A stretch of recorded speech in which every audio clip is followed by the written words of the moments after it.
Friends, ಎಲ್ಲರೂ ಚೆನ್ನಾಗಿದ್ದೀರ ಅನ್ಕೋತೀನಿ. ನಾನು ಚೆನ್ನಾಗಿದ್ದೀನಿ. ಇವತ್ತಿನ ಸಂಚಿಕೆಯಲ್ಲಿ ನಮ್ಮ ಆಚಾರ ವಿಚಾರಗಳು, ಯಾವ ರೀತಿ ನಾವು ಪೂಜೆ ಮಾಡಿದ್ರೆ ದೇವರು ನಮ್ಮನ್ನು ಒಲಿತಾನೆ, ನಾವು ನಮ್ಮ ಕೆಲಸಗಳನ್ನ ಸುಸೂತ್ರವಾಗಿ ಹೇಗೆ ನಿಭಾಯಿಸ್ಕೊಂಡು ಹೋಗ್ಬೋದು ಅನ್ನೋದ್ರ ಬಗ್ಗೆ ತಿಳ್ಕೊಳ್ಳೋಣ. ಈ ಅನಂತ ಸೃಷ್ಟಿಯಲ್ಲಿ ನಿರಂತರವಾಗಿ ನಡೆಯೋದು ಹುಟ್ಟು, ಬೆಳವಣಿಗೆ ಮತ್ತು ಸಾವು ನಿರಂತರವಾಗಿ ನಡೀತಾನೆ ಇರುತ್ತೆ. ಇದಕ್ಕೆ ಅಡೆತಡೆ ಅನ್ನೋದೇ ಇರಲ್ಲ. ಈ ವಿಶ್ವದಲ್ಲಿ ಇಷ್ಟೊಂದು ಶಕ್ತಿ ಇದೆ. ಇದು ಒಂದು ಸ್ವಲ್ಪ ಪ್ರಮಾಣದ ಅಷ್ಟು ನಮ್ಮ ಅಂತರಂಗದಲ್ಲಿ ಕೂಡ ಇದೆ. ಹಾಗಾಗಿ ನಾವು ಏನಾದರೂ ನೆನೆಸ್ಕೊಂಡ್ರೆ ಅದು ಮತ್ತೆ ಅದೇ ವಿಶ್ವಶಕ್ತಿಗೆ ಹೋಗಿ ತಲುಪುತ್ತೆ. ನಾವು ಮನಸಾರ ಅದನ್ನು ನಂಬಿ ನಾವು ಏನಾದರೂ ಕೇಳಿಕೊಂಡ್ರೆ ಅದು ನಮಗೆ ಫಲವನ್ನು ಕೊಡುತ್ತೆ. ಈ ವಿಶ್ವದ ಶಕ್ತಿಯನ್ನು ಜನರು ಅವರವರಿಗೆ ತೋಚಿದ ಹಾಗೆ ಅವರವರು ನಂಬಿದ ದೈವದ ಹಾಗೆ ನೆನೆಸ್ಕೊಂಡು ಆ ದೇವರುಗಳಿಗೆ ಪೂಜೆ ಮಾಡಿ ಹರಕೆ ಹೊತ್ಕೊಂಡು ಬೇಡಿಕೊಂಡು ಮಾಡ್ತಾ ಇರ್ತಾರೆ. ಈಗಾಗಲೇ ಪ್ರಪಂಚದಾದ್ಯಂತ 4200 ಥರದ ಮತಗಳಿವೆ. ಅಂದರೆ ಹಿಂದೂ ಧರ್ಮ, ಇಸ್ಲಾಮು, ಕ್ರೈಸ್ತ, ಆ ರೀತಿ ಇನ್ನೂ ಬೇಕಾಷ್ಟು ಧರ್ಮಗಳಿದೆ. ಜನಗಳು ಅವರವರು ಒಂದೊಂದು ಗುಂಪು ಕಟ್ಟಿಕೊಂಡು ಅದರ ಮೇಲೆ ಕೆಲವು ಅವರದೇ ಆದ ಕಟ್ಟುಪಾಡುಗಳನ್ನ ಹಾಕ್ಕೊಂಡು ಈ ದೇವ್ರನ್ನ ಈ ರೀತಿಯೇ ಪೂಜೆ ಮಾಡಬೇಕು, ಈ ರೀತಿಯೇ ದೇವರು ಒಲಿಯೋದು, ಇಷ್ಟೊತ್ತಿಗೆ ಪೂಜೆ ಮಾಡಬೇಕು, ಇದನ್ನೆಲ್ಲ ಜನ ತಮ್ಮ ಪಾಡಿಗೆ ಮಾಡಿಕೊಂಡು ದೊಡ್ಡ ದೊಡ್ಡ ಗುಂಪುಗಳಾಗಿ ಕೊನೆಗೆ ಅದದು ಧರ್ಮಗಳಾಗಿ ಪರಿವರ್ತನೆಯಾಗಿದೆ. ಈ ರೀತಿ ನಂಬಿಕೆ ಮೇಲೆ ಮನುಷ್ಯ ದೇವರನ್ನ ಬೇಡ್ಕೋತಾ ಇರ್ತಾನೆ. ಈ ಪ್ರಪಂಚದಲ್ಲಿ ಅತಿ ಬುದ್ಧಿವಂತ ಪ್ರಾಣಿ ಅಂದರೆ ಅದು ಮನುಷ್ಯ.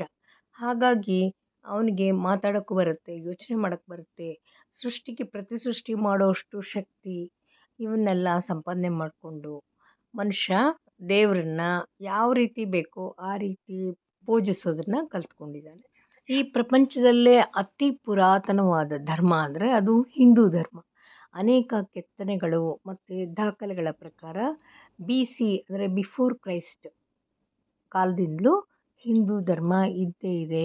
ಮತ್ತು ಅನೇಕ ಕಥೆಗಳಿಗೆ ಪುರಾವೆಗಳು ಸಿಕ್ಕಿದೆ. ರಾಮಾಯಣ, ಮಹಾಭಾರತ ಎಲ್ಲ ನಡೆದಿದೆ ಅಂತ ಇಲ್ಲಿ ಹೇಳಲ್ಪಟ್ಟಿದೆ.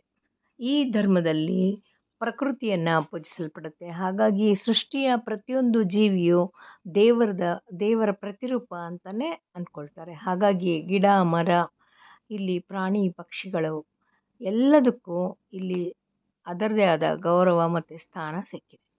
ಮೂಲಾಧಾರದ ಅಧಿಪತಿಯಾದ ಗಣಪತಿಯನ್ನು ಪೂಜಿಸ್ತೀವಿ. ನಮಗೆ ವಿದ್ಯಾಬುದ್ಧಿಯನ್ನು ಕೊಡು ಮತ್ತು ವಿಘ್ನಗಳಿಲ್ಲದೆ ಹಾಗೆ ನೋಡ್ಕೊ ಅಂತ. ಯಾವುದೇ ಕೆಲಸ ಮಾಡಬೇಕಾದ್ರೆ ನಮ್ಮ ಪ್ರಯತ್ನಗಳು ಫಲಿಸ್ತಾ ಹೋದರೆ ನಮಗೆ ಮಾಡೋ ಉತ್ಸಾಹ ಯಾವತ್ತಿಗೂ ಕುಗ್ಗಲ್ಲ ಅಲ್ವಾ? ಹಾಗಾಗಿ ಗಣಪತಿ ಆರಾಧನೆ ಭಕ್ತಿಯಿಂದ ಶ್ರದ್ಧೆಯಿಂದ ಮಾಡಬೇಕು.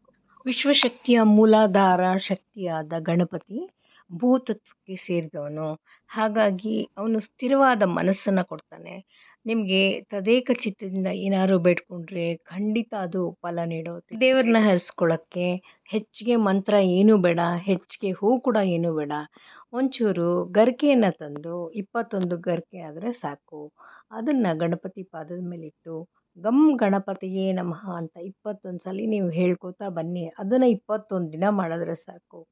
ನೀವು ಏನೋ ಒಂದು ಕೆಲಸ ಅನ್ಕೋತಾ ಇದ್ದರೆ ಅದು ಆಗೋ ರೀತಿ ಆ ದೇವರು ಹರಿಸ್ತಾನೆ. ಫ್ರೆಂಡ್ಸ್, ಈ ರೀತಿಯೇ ಇನ್ನೂ ಚಿಕ್ಕ ಚಿಕ್ಕ ಮಂತ್ರಗಳು, ಬೀಜಾಕ್ಷರಗಳನ್ನ ಹೇಳ್ತಾ ನಿಮ್ಮ ಜೀವನದಲ್ಲಿ ನೀವು ಪ್ರಗತಿ ಸಾಧಿಸಿ ನಿಮಗೇನು ಬೇಕೋ ಅದನ್ನು ಪಡ್ಕೊಳ್ಳೋ ರೀತಿ ಆಗಬೇಕು ಅನ್ನೋದು ನನಗೂ ಆಸೆ ಇದೆ.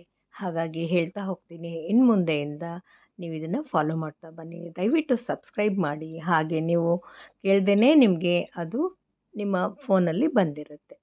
ಸೊ ಇಷ್ಟು ಮಾಡಿದ್ರೆ ಸಾಕು ಅನ್ಕೋತೀನಿ. ದಯವಿಟ್ಟು ಲೈಕ್ ಮಾಡಿ, ಶೇರ್ ಮಾಡಿ. Thanks. Bye bye. See you.